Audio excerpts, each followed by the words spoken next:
go'aamada guddiga waxaa la isku raacay go'aan ah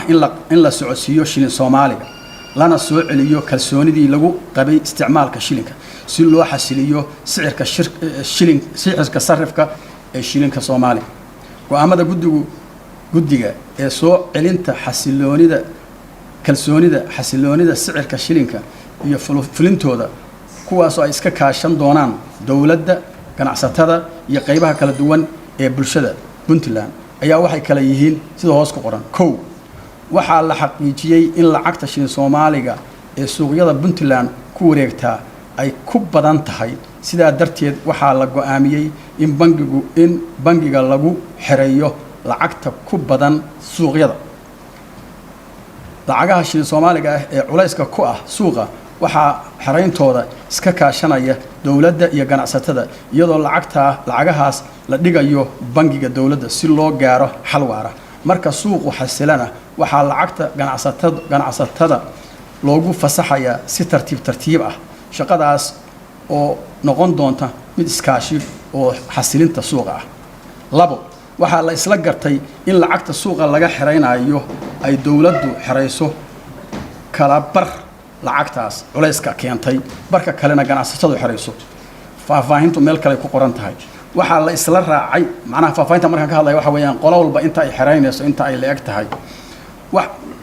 qodobka saddexaad waxaa la isla gartay in dawladda iyo ganacsatadu ay socodsiiyaan isticmaalka shilinka iyagoo ka wada shaqeynaya xasilinta dhibaatada suuqa lacagaha Puntland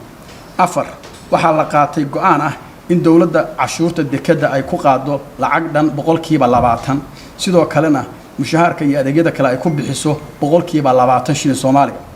sidoo kale waa in ganacsatada socodsiiso isticmaalka shilinka iyagoo dhiganaya lacagta shilin Soomaaliga bangiga dawladda si ay u helaan meelo ay ku kaydsadaan isla markaana ay si fudud ula kala wareegaan iyaga oo isticmaalaya akoonada ay ku leeyihiin bangiga dawladda 6 waxaa qayb ka noqonaya in shilin Soomaaliga qiimihiisu waxaa qayb ka noqday in shilinka qiimihiisu hoos u dhaco isticmaalka laba sicir sarif waxaa meesha laga saaray in la kala duwanaado sicirka sarifka dawladda iyo sicirka suuqa xorta taas oo macnaheedu yahay in sicirka sarifka lagu jaangooyo suuqa xorta ah bangiga dawladda ayaa maalin walba la socon doona suuqa lacagaha soona saaraya qiimaha suuqa ee maalinlaha ah ishana ku haynaya habdhaqanka sarifayaasha iyo ganacsatada kale ee suuqa saameynta ku leh kuna kaca ficilada sharci darrada ah 7 waxaa la joojiyay lacagta shilin Soomaaliga ah ee ganacsatadu u kala safriso gobolada Puntland